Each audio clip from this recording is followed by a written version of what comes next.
Israel is finally, once and for all, taking over the West Bank. That's what you're seeing a lot of people saying about these new policies approved by Israeli PM Netanyahu's security cabinet over the weekend, and some saying that they amount to open defiance of Donald Trump's stated opposition to annexation. And all of this is covered as the IDF is reportedly getting ready for a new offensive into Gaza, possibly throwing a wrench into Trump's peace plan, just as his peacekeeping force that he promised seems to be taking shape. But starting with the West Bank, notably, Netanyahu avoided making the announcement himself. Instead, he left that job to two government ministers who run the country's West Bank policy, including the far-right finance minister Bezalel Smotrich, a man who once said that the starvation of millions in Gaza might be justified and moral, and who has also otherwise been the Israeli official probably most aggressively pushing for a West Bank takeover. You had him again making his intention crystal clear, saying in a statement, "We are deepening our roots in all parts of the land of Israel and burying the idea of a Palestinian state." And with that, the bulk of any future Palestinian state would be made up of the West Bank and East Jerusalem, which were captured by Israel in 1967. And they're now home to more than 3 million Palestinians, along with roughly 700,000 Israelis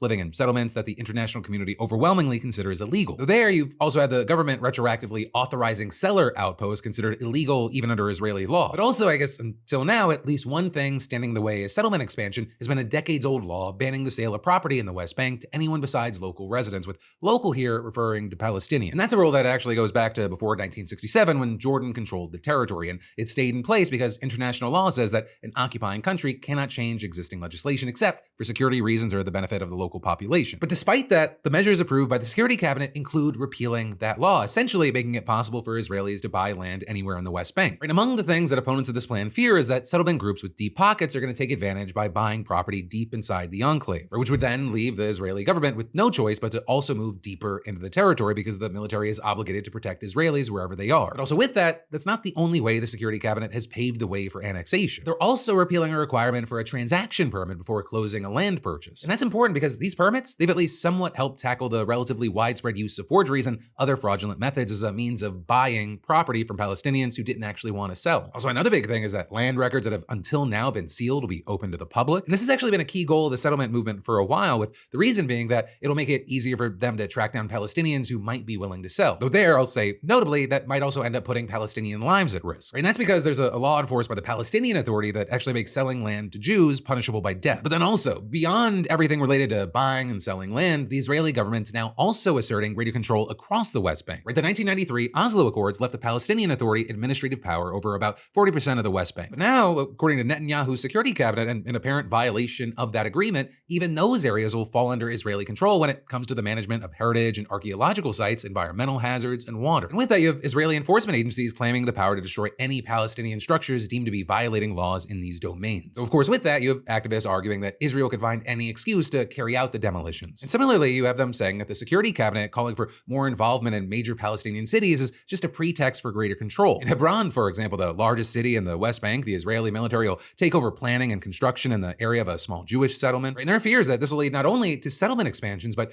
also unwelcome changes at a religious site that is sacred to both Muslims and Jews. Also similarly, in Bethlehem, a new Israeli agency will be set up to run Rachel's tomb, another holy site shared by the major monotheistic religions. And then of course, with all this, the backlash has been very, very big. You had 8 Muslim majority countries, mostly in the Middle East and North Africa, but also including Indonesia, signing a joint statement condemning the changes. They also accused Netanyahu's government of accelerating attempts at its illegal annexation and the displacement of the Palestinian people. And you also had a high-ranking official with the Palestinian Authority calling on the Arab League, the Organization of Islamic Cooperation, and the UN Security Council to take action. But right now, at least, it's not clear what any of those bodies can really do, though you did have UN Secretary General Antonio Guterres urging Israel to backtrack, with him noting that existing Israeli settlements in the West Bank, including in East Jerusalem, are already in flagrant violation of international law. And you also have just so many experts agreeing that the security cabinet's latest moves are just the latest in a long list of violations. And with that in mind, this is really just the continuation of a strategy that Netanyahu's government has been pursuing for years, one that really just picked up speed since October 7th, 2023. But in that time, the government has approved dozens of new settlements, including the largest single expansion since 1993. And last year, according to the UN, they had the fastest rate of settlement expansion since monitoring began. There's also been record-setting settler violence, and military operations have resulted in the largest displacement of Palestinian civilians in the territory since 1967. And all of that having happened already is key to why what we're seeing now is being described by many Palestinians as de facto annexation. Now, with all that said, it's not clear yet when these new policies are meant to go into effect, and there's technically still a chance for anti-settlement groups to challenge them in court, but also you had even people belonging to those groups saying that the chances are pretty slim. Though potentially, one thing that could actually have an impact is opposition from the United States. Trump saying last year that he wouldn't allow Israel to annex the West Bank, telling Time magazine, "It won't happen because I gave my word to the Arab countries. Israel would lose all of its support from the United States if that happened. But at the same time, you have people arguing that what Israel is doing is an outright annexation. And you've got people like the former head of Palestinian affairs and Israeli military intelligence telling the New York Times that this may all be a way for the government to advance the annexation agenda while also avoiding open confrontation with Donald Trump, saying I define it as taking steps toward annexation without saying the word annexation. And with all that, while an unnamed White House official reportedly reiterated Trump's opposition toward Israel annexing the West Bank, there's been no statement condemning or even addressing the new measures approved by Israel's security cabinet. And while Netanyahu is set to travel to the United States and meet with Trump at the White House tomorrow, it seems like the focus of their conversation there will be Iran. But also, as that happens, there's a lot we got to talk about with another occupied territory, and that is Gaza. Because you just had the Times of Israel reporting that the Israeli military is drawing up plans for a new offensive in Gaza to disarm Hamas once and for all. Also, I'll say with that, as we've talked about before, the fighting has never really stopped. In fact, just today, there were reports that an Israeli drone strike killed 2 cyclists in Gaza, which would just be the latest in hundreds of deaths since the October ceasefire began. And that's in addition to the many others who have died for other reasons. Like, for example, you also had an Israeli court recently rejecting an appeal to allow a 5-year-old Palestinian boy with an aggressive form of cancer enter Israel for life-saving treatment. Or that being because of a government policy barring residents registered in Gaza from crossing the border, even when they no longer live there, which is reportedly the case for this boy who now lives in the West Bank. And that's just one of many cases, right? I mean, as of November, there were reportedly as many as 11,000 Palestinian cancer patients trapped in Gaza. And you've got the World Health Organization saying around the same time that 900 people in need of outside medical treatment, including children and cancer patients, they've already died while awaiting for evacuation. And then, of course, with this, a new offensive, it could mean things get even worse from here, especially as you had an official reportedly telling the Times of Israel that disarming Hamas is likely to take many years, and the outlet explaining, should hostilities renew, fighting is liable to be more intense and more widespread than previous rounds, as Israeli forces will no longer be constrained by the presence of hostages on Gazan soil. And also with that, you had the paper noting that getting back to large-scale fighting could complicate Trump's Gaza plan and threaten the support of its international backers. And that becomes even more notable because you just had Indonesia announcing that it's getting ready to send up to 8,000 troops to Gaza to be part of the peacekeeping force under that plan. Or with the Indonesian president saying that the number of troops in that force will ultimately come out to around 20,000.